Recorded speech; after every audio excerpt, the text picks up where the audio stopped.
Pagi Bu Dewita, selamat pagi teman-teman. Kami dari kelompok ke-7 akan membahas mengenai gender, seks, dan seksualitas.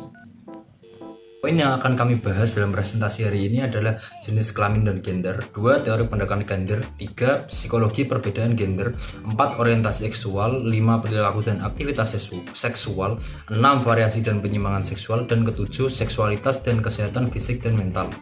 Definisi jenis kelamin dan gender. Definisi dari jenis kelamin adalah suatu cara seseorang menentukan klasifikasi orang lain sebagai seseorang pria atau seorang wanita. Lalu definisi dari gender adalah sifat dan perilaku yang dilekatkan pada pria dan wanita yang dibentuk secara sosial maupun budaya. Gender identity atau identitas gender adalah pengertian atau kesadaran seseorang mengenai dirinya sendiri. Cara seorang ilmuwan mengidentifikasi suatu jenis kelamin. Cara pertama adalah melalui seks kromosom. Seks kromosom adalah bagian kromosom yang nomor ke-23 yang digunakan sebagai pengidentifikasian jenis kelamin, di mana kromosom pria itu X dan Y, sedangkan kromosom wanita itu X dan X. Lalu juga bisa melalui gonad. Gonad adalah kelenjar di dalam tubuh yang berfungsi untuk memproduksi hormon seksual dan sel gamet. Dalam wanita, gonad itu berupa ovarium, sedangkan dalam pria gonad berupa testis. Lalu juga bisa melalui tingkat hormon. Di tubuh wanita tingkat hormon estrogen dan progesteron lebih tinggi, sedangkan di tubuh pria yang lebih tinggi adalah hormon androgen. Hormon ini berperan sebagai perkembangan organ reproduksi internal, alat kelamin eksternal, dan karakteristik kelamin sekunder. Gender identity memiliki dua atribut. Atribut pertama adalah instrumentality dan atribut kedua adalah expressiveness. Instrumentality mencakup sifat asertif, berani, independen, dan dominan. Sifat ini biasanya diasosiasikan kepada lelaki. Lalu ada juga atribut expressiveness. Expressiveness adalah sifat yang mencakup merawat, hangat, lemah lembut, dan sensitif. Sifat ini biasanya diasosiasikan dengan perempuan. Klasifikasi berdasarkan tingkat konsentrasi gender identity. Normalnya, seorang pria memiliki tingkat instrumental yang tinggi dan ekspresifnya yang rendah, sedangkan perempuan kebalikannya. Tetapi ada juga individual yang memiliki kedua atribut dengan konsentrasi yang tinggi maupun dengan rendah. Yang pertama adalah androgynous. Androgynous ini adalah seorang individu yang memiliki tingkat yang tinggi dalam dua atribut. Lalu yang kedua adalah undifferentiated. Individu ini adalah individu yang memiliki konsentrasi yang rendah dalam dua atribut. Teori perkembangan gender. Teori perkembangan gender itu ada tiga pendekatan. Pendekatan pertama adalah pendekatan biologi. Pendekatan biologi itu menghubungkan aspek jenis kelamin seseorang dengan aspek gender psikologi seseorang. Lalu ada pendekatan kognitif sosial. Pendekatan kognitif sosial itu cara anak kecil memproses informasi tentang gender dan cara lingkungan mempengaruhi perilaku gender seseorang. Lalu ada teori peran sosial. Teori peran sosial itu ekspektasi dari bagaimana seseorang wanita atau pria berperilaku menurut tatanan sosial. Pendekatan biologi. Pertama ada evolutionary psychology. Ini adalah cara mendekati gender view melalui perbedaan biologi dari kelamin melewati seleksi alam dan adaptasi. Studi ini terinspirasi dari teori evolusi Charles Darwin, yaitu organisme yang memiliki gen paling cocok kan lebih cenderung bertahan hidup dan berkembang biak. Lalu ada sexual selection. Ini adalah mode seleksi alam di mana anggota dari satu jenis kelamin memilih pasangan dari jenis kelamin lain untuk dikawinkan, atau juga bisa disebut dengan intersexual selection, dan juga bersaing dengan anggota jenis kelamin yang sama untuk mendapatkan akses ke anggota lawan jenis atau intrasexual selection. Pendekatan kognitif sosial. Pendekatan kognitif sosial adalah perilaku suatu gender yang dipengaruhi oleh ekspektasi jenis kelamin dari seseorang dan lingkungan sekitarnya. Bila individual tersebut tidak berperilaku sesuai dengan jenis kelaminnya, maka hal itu disebut dengan gender non-conforming behavior. Ada juga cara untuk mempelajari perilaku gender adalah melalui aktivitas reward dan punishment. Teori peran sosial. Yang pertama adalah gender role. Gender role adalah peran dari setiap jenis kelamin dalam hubungan sosial, serta ekspektasi dari bagaimana seorang wanita ataupun seorang pria berperilaku. Social role mengatakan bahwa setiap budaya menciptakan bagaimana seorang pria ataupun wanita harus berperilaku. Gender role juga memiliki hubungan dengan gender stereotype. Gender stereotip adalah kepercayaan pada umumnya dan ekspektasi tentang apa yang wanita ataupun pria harus lakukan. Gender stereotip membuat kita melihat jenis kelamin yang tidak berperilaku seperti umumnya sebagai hal yang tidak wajar. Psikologi dari perbedaan gender. Yang pertama adalah perbedaan kognitif, kedua adalah perbedaan agresi, dan ketiga perbedaan seksualitas. Perbedaan kognitif. Riset menunjukkan bahwa wanita lebih cenderung mendapatkan nilai baik saat di sekolah dibandingkan pria. Meskipun begitu, kenapa lebih banyak pria yang mengejar karir dalam matematika dan ilmu pengetahuan daripada wanita? Hal ini bisa dijelaskan dalam riset yang meneliti perbedaan gender dalam performa menyelesaikan pekerjaan kognitif yang berbeda. Hasil riset ini menunjukkan bahwa wanita akan lebih cenderung mengungguli pria dalam pekerjaan lisan, dan pria akan lebih cenderung mengungguli wanita dalam pekerjaan yang membutuhkan keahlian kognitif yang khusus. Lalu teori dari perbedaan tersebut adalah bahwasanya perbedaan keahlian tersebut disebabkan oleh ekspektasi orang tua terhadap anaknya, di mana orang tua ingin anak perempuannya lebih sosial dan anak laki-lakinya lebih aktif. Perbedaan agresi. Yang pertama adalah overt aggression. Overt aggression adalah sebuah agresi yang bertujuan untuk menyakiti seseorang melalui fisik maupun lisan. Menurut riset, pria memiliki overt aggression yang lebih tinggi dibandingkan wanita. Karena saat anak-anak, pria lebih sering bertengkar secara fisik daripada wanita. Saat remaja, pria akan lebih cenderung melakukan kekerasan, dan saat dewasa, pria akan lebih agresif. Hal ini dinamakan sebagai conduct disorder. Lalu ada lagi relational aggression. Relational aggression adalah suatu perilaku yang mengincar atau mencemari reputasi sosial seseorang melalui gosip dan penyebaran rumor. Menurut riset, wanita memiliki relational aggression yang lebih tinggi dibandingkan pria. Relational aggression ini berbeda dengan overt aggression karena relational aggression ini sifatnya lebih subtle dan membutuhkan tingkat sosial dan kognitif yang cukup tinggi. Perbedaan seksualitas. Seksualitas mengarah ke bagaimana seseorang mengekspresikan dirinya sebagai suatu makhluk seksual. Seksualitas melibatkan aktivitas yang diasosiasikan dengan sexual pleasure, di mana wanita lebih selektif dan pria kurang selektif dalam hubungan seksual. Pria dan wanita berbeda secara seksual, di mana pria lebih sering mengalami rangsangan seksual, lebih mudah terpengaruhi nafsu, lebih sering berfantasi, dan memiliki dorongan seksual yang lebih besar daripada wanita.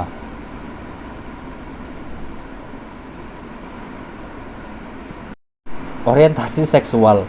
American Psychological Association tahun 2008 mendeskripsikan orientasi seksual sebagai sebuah kondisi emosional yang bertahan lama, romantis, dan daya pikat seksual untuk berhubungan dengan orang lain. Orang lain tersebut bisa laki-laki, wanita, ataupun keduanya. Jadi, cara seseorang melihat dan memikirkan tentang dirinya juga akan memengaruhi apakah orientasi seksualnya akan ditampakkan atau tidak ditampakkan dalam bentuk perilakunya. Jenis-jenis orientasi seksual. Yang pertama adalah heteroseksual. Heteroseksual adalah ketertarikan seksual atau emosional terhadap lawan jenis, dalam artian lawan jenis kelaminnya. Lalu yang kedua adalah biseksual. Biseksual adalah ketertarikan seseorang terhadap dua jenis kelamin atau lebih. Lalu yang ketiga adalah homoseksual. Homoseksual adalah ketertarikan seksual atau emosional kepada individu lain yang memiliki jenis kelamin yang sama. Lalu keempat, panseksual. Panseksual adalah ketertarikan seksual atau emosional kepada siapa saja tanpa memandang jenis kelamin. Dan kelima, aseksual. Aseksual adalah individu yang tidak memiliki ketertarikan seksual atau emosional kepada individu lain. Faktor yang mempengaruhi perkembangan orientasi seksual. 1. Proses perkembangannya. Kedua, keadaan sosial dan budaya tempat individu tersebut tumbuh dan berkembang. Lalu juga genetik dan hormon.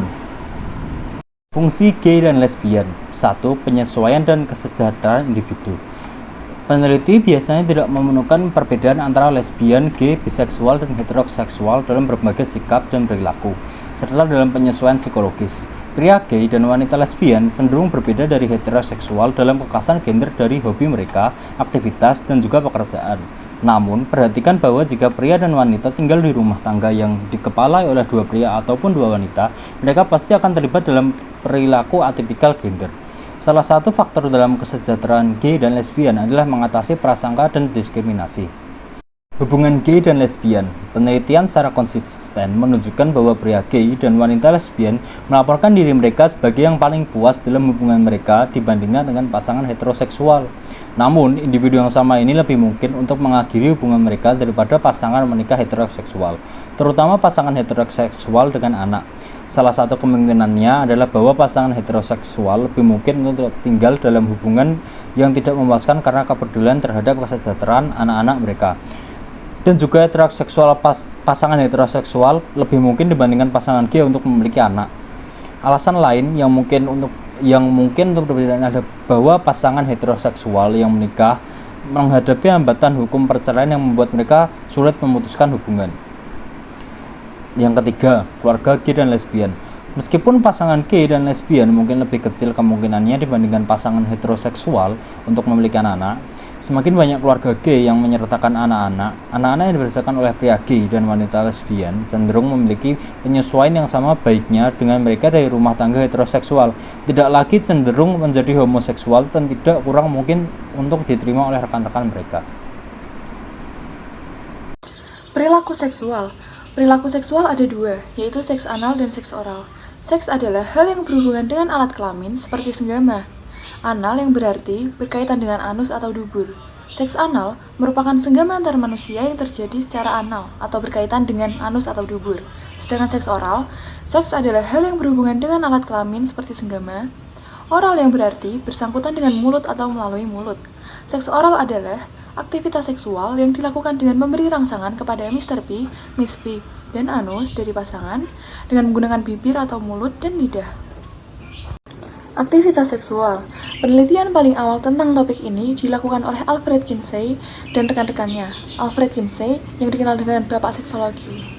Pada tahun 1948, penelitian mereka membuahkan hasil, di mana mereka menerbitkan buku The Kinsey Reports yang diterbitkan dalam 2 volume. Beliau mempresentasikan temuannya untuk pria dengan judul buku Kinsey, Pomeroy, and Martin yang diterbitkan pada tahun 1948. Dan untuk wanita yang berjudul Kinsey, Martin, and Pomeroy yang diterbitkan pada tahun 1953.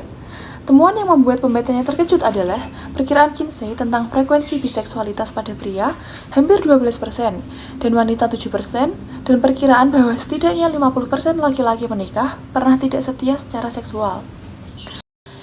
Tidak berhenti di penelitian Alfred Kinsey, pada tahun 1994, data yang lebih akurat diperoleh dari studi komprehensif yang dirancang dengan baik tentang pola seksual di Amerika Serikat oleh Robert Michael dan rekan-rekannya. Mereka mewawancarai hampir 3.500 orang dengan usia 18 hingga 50 tahun. Kesan keseluruhan dari survei adalah bahwa bagi kebanyakan orang Amerika, pernikahan dan monogami mengatur perilaku seksual mereka.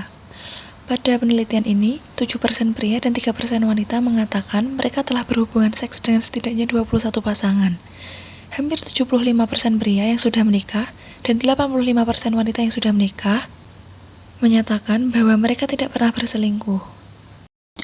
Penelitian lebih lanjut yang dilakukan oleh Mosher, Chandra, dan Jones pada tahun 2005, mereka menemukan 10% pria dan 8% wanita belum pernah melakukan hubungan seks, termasuk hubungan seks vaginal, seks oral, dan seks anal. Di antara orang-orang dewasa yang berusia 25 hingga 44 tahun, 97% pernah melakukan hubungan seks melalui vagina dan 90% melakukan seks oral. Di antara pria, 40% pernah melakukan seks anal dan di antara wanita, 35% pernah melakukannya. Penelitian terbaru dari 3.000 sampel representatif orang Swedia yang diteliti oleh Brody dan Costa pada tahun 2009, perilaku yang diteliti adalah hubungan vaginal, masturbasi, seks oral, dan seks anal. Dan penelitian menunjukkan rata-rata pria melakukan hubungan seksual 5 kali dan masturbasi 4 hingga 5 kali pada bulan sebelumnya. Dan rata-rata wanita melakukan hubungan vagina sekitar 5 kali dan masturbasi kurang dari 2 kali selama bulan sebelumnya.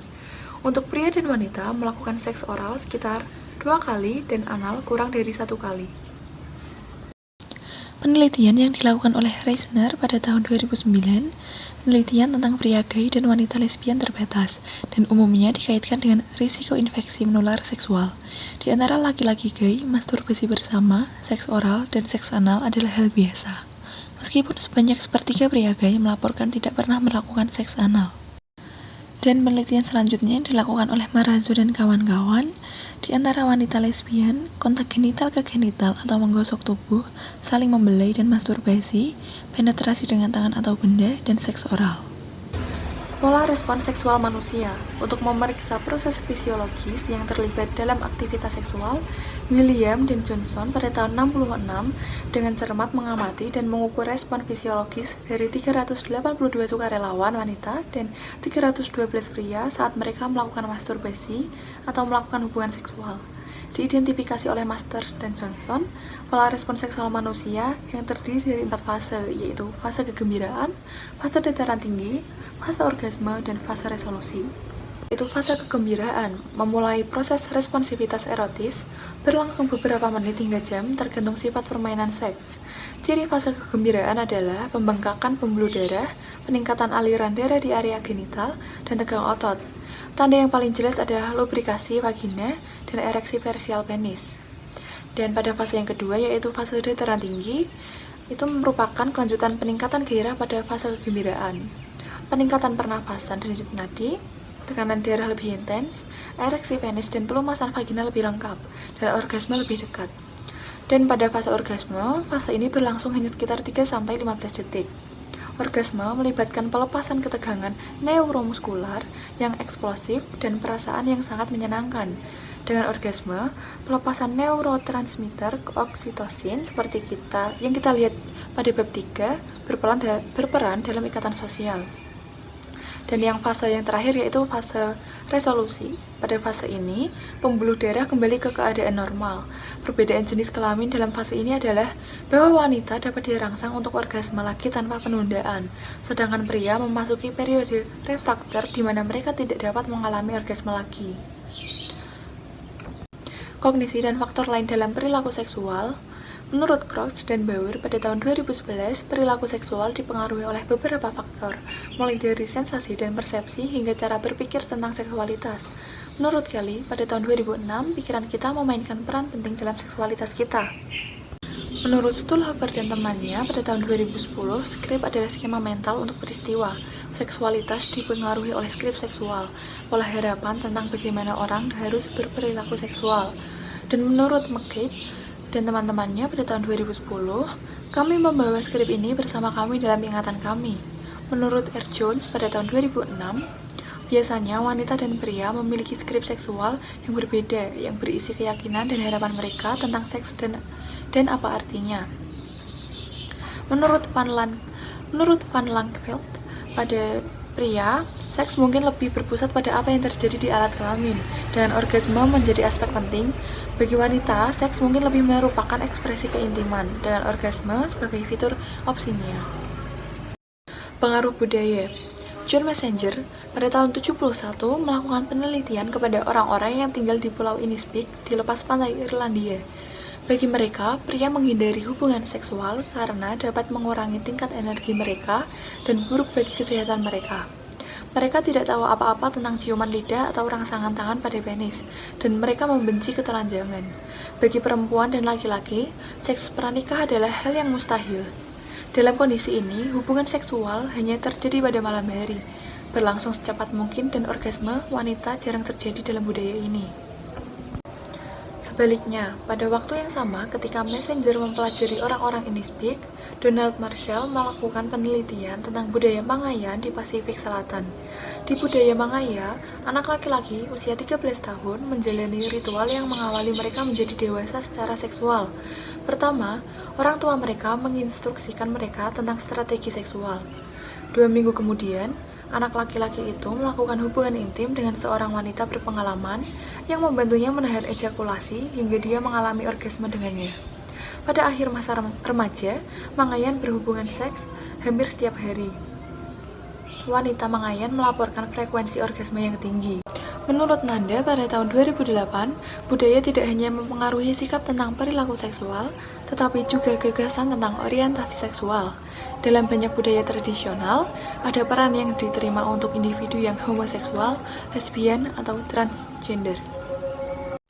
Pendidikan seks anak saja. Salah satu cara mengajarkan remaja tentang seks dan seksualitas adalah melalui pendidikan formal. Kebanyakan orang yang peduli dengan pendidikan seks memiliki 2 tujuan sederhana dan relatif tidak kontroversial. yaitu untuk mendorong anak yang masih sangat muda untuk menunda aktivitas seksual dan untuk mengurangi kehamilan remaja dan infeksi menular seksual. Terlepas dari konsensus ini, ada banyak pendapat berbeda tentang bagaimana mencapai tujuan ini. Menurut Biro Layanan Keluarga dan Pemuda pada tahun 2004, salah satu bentuk pendidikan seks adalah pantangan saja atau pendidikan seks yang mengajarkan untuk tidak melakukan hubungan seks di luar nikah yang telah menjadi umum di Amerika Serikat selama 2 dekade terakhir. Menurut pedoman federal ini, program pendidikan pantang saja harus menekankan bahwa setiap perilaku seksual di luar pernikahan berbahaya bagi individu dari segala usia. Pendidikan seks pantang saja memberikan gagasan bahwa pantangan adalah salah satu cara efektif untuk menghindari kehamilan dan infeksi menular seksual. Variasi dan penyimpangan seksual. Ada banyak jenis perilaku seksual yang berbeda. Dalam hal kenikmatan seksual, pada kenyataannya, variasi adalah norma. Ada beberapa gangguan umum dari respon dan hasrat seksual, yaitu ada parafilia. American Psychiatric Association atau yang biasa disebut APA mendefinisikan parafilia sebagai gangguan seksual yang menampilkan fantasi, dorongan, atau perilaku seksual yang berulang yang melibatkan 1. Objek bukan manusia, 2. Penderitaan atau penghinaan terhadap diri sendiri atau pasangannya, atau 3. Anak-anak atau orang lain yang tidak setuju. Parafilia dianggap memerlukan pengobatan jika ada yang mengalaminya merasakan kesusahan atau gangguan dalam domain kehidupan sosial atau pekerjaan. Pria jauh lebih mungkin dibandingkan wanita untuk menderita parafilia. Gangguan hasrat seksual dan respon seksual. Parafilia tidak biasa. Gangguan seksualitas yang lebih umum melibatkan masalah baik dalam hasrat seksual atau dalam respon seksual fisik yang dijelaskan oleh Masters dan Johnson. Berkenaan dengan gangguan hasrat seksual, penelitian menunjukkan bahwa hingga 1/4 pria dan hampir setengah dari wanita melaporkan kadang-kadang bermasalah dengan kurangnya minat pada seks. Kurangnya hasrat seksual baik pada pria maupun wanita dapat berasal dari rendahnya kadar androgen, stres, kecemasan, dan depresi, penyakit fisik, dan berbagai obat yang digunakan untuk mengobati kondisi psikologis dan fisik. Seksualitas dan kesehatan fisik dan mental. Jenis dan penyebab infeksi menular seksual atau IMS atau penyakit menular seksual atau PMS. Penyebabnya adalah bakteri, parasit, dan virus. Contohnya adalah chlamydia, HPV, sifilis, HIV, gonore, kutu kemaluan, trichomoniasis, herpes, sanokroid, granula inguinale. HIV adalah penyakit seksual infeksi menular yang menghancurkan sistem kekebalan tubuh. Faktor-faktor yang dapat meningkatkan risiko penyakit menular. 1. Tidak menggunakan kondom. 2. Melakukan kontak seksual dengan pasangan. 3. Memiliki riwayat penyakit menular. 4. Menggunakan jarum suntik. 5. Berganti-ganti pasangan dalam maksud berhubungan seksual. Cara mencegah penyakit menular seksual yaitu dengan cara menggunakan practicing safe sex atau misalnya kondom, lakukan tes, tidak berganti-ganti pasangan, dan melakukan vaksin.